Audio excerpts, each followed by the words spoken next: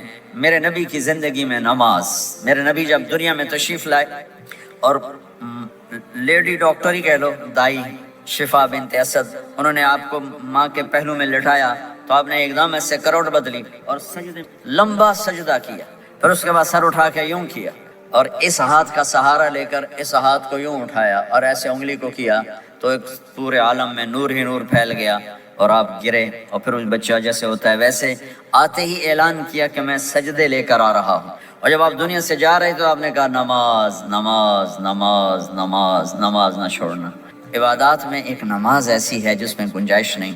اور اس کے بعد دوسری زندگی میں چند چیزیں ہیں، چند چیزیں، ان سب کا خلاصہ کروں تو 4 چیزیں ہیں، سب کا خلاصہ کروں تو 4 باتیں، وہ بھی حدیث پاک میں میرے نبی نے فرمایا اربع من کن فیہ ما ضرہ ما فاتہ من الدنیا۔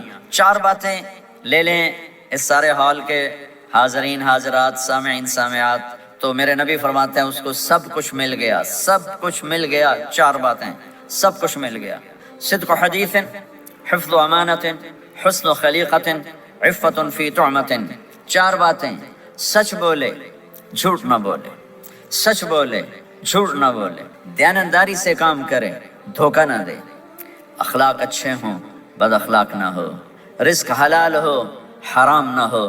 4 باتیں جو کر لے گا وہ پورا دین اس کے ہاتھ میں آ جائے گا۔ عبادات کے بعد نماز فرائض، تو ایک سچائی ہو، ایک دیانتداری ہو، ایک اخلاق اچھے ہوں اور ایک رزق حلال ہو، تو ہر چیز آپ کے تابع اللہ تعالیٰ کر دے گا۔ یہ پورے کا پورا دین ہے جو میرے نبی لے کر دنیا میں تشریف لائے۔ یہاں کے ماحول میں دوڑ لگی ہوئی ہے اور ایک دوسرے کو خیال کرنا یا اس کے لیے وقت نکالنا، خاص طور پر جہاں والدین پوری دنیا میں ہی پریشان ہیں لیکن ان ملکوں میں زیادہ پریشان ہیں کہ پتہ نہیں سسٹم ایسا ہے یا قدر کوئی نہیں ہے، لیکن میرے نبی نے فرمایا تھا کاش میری ماں زندہ ہوتی تو تم لوگ دیکھتے میں کیا کرتا۔ میں عشاء کی نماز کے مصلی پہ کھڑا ہوتا، سورۃ فاتحہ پڑھ رہا ہوتا اور ادھر سے میری ماں مجھے پکارتی محمد، تو میں ماں کے لیے نماز توڑ دیتا۔ ایک صحابی کا پیغام آیا ان کی بیگم کا کہ وہ مر رہے ہیں لیکن کلمہ نہیں پڑھا جا رہا، تو آپ تیزی سے اس کے گھر گئے، دیکھا تو وہ بول رہے ہیں۔ آپ نے کہا کلمہ پڑھو، کہا جی نہیں پڑھا جاتا، ویسے بول رہے ہیں نہیں پڑھا جاتا۔ آپ نے پوچھا اس کے والدین میں کون زندہ ہے، کہا جی ماں زندہ ہے۔ آپ نے کہا بلاؤ، کی ماں آ گئی۔ آپ نے کہا تم اس سے ناراض ہو، کہا جی ناراض ہوں۔ کیا ناراضگی ہے؟ کہ یا رسول اللہ بدتمیزی سے بولتا تھا، بس اور کوئی ناراضگی نہیں، بہت نیک بچہ ہے، تہجد بھی پڑھتا ہے، روزے بھی رکھتا ہے، قرآن بھی پڑھتا ہے، مجھ سے بولتا ہے تو سخت ہو کے بولتا، ریش ہو کے بولتا۔ تو آپ نے کہا معاف کرتے ہو؟ کہا نہیں میں نہیں معاف کرتا۔ تو آپ نے فرمایا میں اسے آگ لگا دوں پھر سفارش کرو گے؟ کہا ہاں پھر تو کروں گے۔ کہا اگر تو نے معاف نہ کیا تو اللہ اسے جہنم میں ڈال دے گا۔ انہوں نے کہا نہیں میں معاف کرتی ہوں۔ جب ماں نے کہا میں معاف کرتی ہوں، آپ نے کہا کلمہ پڑھو، تو اس نے کہا لا الہ الا اللہ، اور اس کی جان نکل گئی۔ پھر آپ نے ان کا جنازہ پڑھایا اور فرمایا کہ جس نے ماں باپ کو دکھ دیا اس پہ اللہ کی لعنت، اس پہ زمین آسمان کی لعنت، ان کی نہ نماز قبول ہے، نہ روزہ قبول ہے، نہ صدقہ قبول ہے۔ تو مجھے آپ اکثر نوجوان نظر آ رہے ہیں، آپ فیملیز والے ہیں، اپنے ماں باپ کو عزت دیں، اپنے ماں باپ کے پاؤں دھو کر پئیں، ان کی دعا لے لیں، وہ دعا آپ کو کہاں سے کہاں پہنچا دے گی۔ ماں باپ کی دعائیں وہ کام کرتی ہیں جو نہ امریکن ڈالر کرتا ہے، نہ کینیڈین ڈالر کرتا ہے، نہ برٹش پاؤنڈ کرتا ہے، نہ پاکستانی ہندوستانی روپیہ کرتا ہے۔ ماں باپ کی دعاؤں سے 7 آسمان کے دروازے کھل جاتے ہیں، زمین آسمان کی برکتیں سمٹ کر ان لوگوں کے پاؤں میں آتی ہیں جو اپنے ماں باپ کی دعا لیتے ہیں۔ ایک دفعہ موسیٰ علیہ السلام نے کہا یا اللہ میرا جنت کا ساتھی کون ہے؟ تو اللہ تعالیٰ نے فرمایا کہ وہ جو فلاں آدمی گوشت بیچنے والا، اس کو ہم قصاب کہتے ہیں، قصائی، یہ کوئی اتنا بڑا معزز پیشہ نہیں ہوتا۔ تو موسیٰ علیہ السلام بڑے حیران ہوئے کہ میرا ساتھی گوشت بیچنے والا، تو اس کو دیکھنے چلے۔ دیکھا تو ایک عام آدمی جیسے گوشت بیچ رہا ہے، ایسے ہی سارے بازار میں بیٹھا ہوا، دوسرے بھی بیٹھے ہوئے۔ جب شام ہوئی اس نے تھیلے میں گوشت کا ٹکڑا ڈالا اور گھر گیا، تو موسیٰ علیہ السلام بھی ساتھ گئے۔ تو اس نے جا کر گوشت کو کاٹ کے ہانڈی میں چڑھایا، آٹا گوندنے لگا، آٹے کو رکھ دیا، پھر سالن تیار کیا، پھر روٹی تیار کی۔ ایک عورت بوڑھی یوں کر کے چارپائی پہ لیٹی ہوئی تھی، اس کو ہلایا جلایا، ماں جی اٹھ کے بیٹھ گئی، تو اس کو ہاتھ کا سہارا دے کے کھانا کھلایا، اپنے ہاتھوں سے کھلایا، کھلاتا رہا۔ جب اس نے کہا بس تو اس نے اس کا منہ صاف کیا، کلی کرائی۔ جب وہ لیٹنے لگی تو کچھ بولی، تو موسیٰ علیہ السلام دور کھڑے تھے، سمجھے نہیں کہ یہ کیا بول رہی۔ تو موسیٰ علیہ السلام نے پوچھا یہ کیا کہہ رہی تھی؟ وہ کہنے لگا حضور کیا بتاؤں کیا کہہ رہی تھی، جب بھی اس کی خدمت کرتا ہوں تو یہ مجھے دعا دیتی ہے کہ اللہ تجھے جنت میں موسیٰ کا ساتھی بنائے، تو میں تو غریب کسائی ہوں، موسیٰ تو بہت بڑا نبی ہے۔ تو موسیٰ علیہ السلام نے فرمایا تیری ماں نے تیرا کام کر دیا ہے، تیری ماں نے تیرا کام کر دیا ہے۔ میرے عزیزو، ممکن ہے ماں باپ کی خدمت کرنا، دعا لینا تمہیں یہاں مشکل نظر آئے، لیکن اللہ کی قسم اسی میں آپ کی دنیا چھپی ہوئی ہے، اسی میں آپ کی آخرت چھپی ہوئی ہے۔ اپنے ماں باپ کی دعا لو، اپنے ماں باپ کی دعا لو، اپنے ماں باپ کی دعا لو۔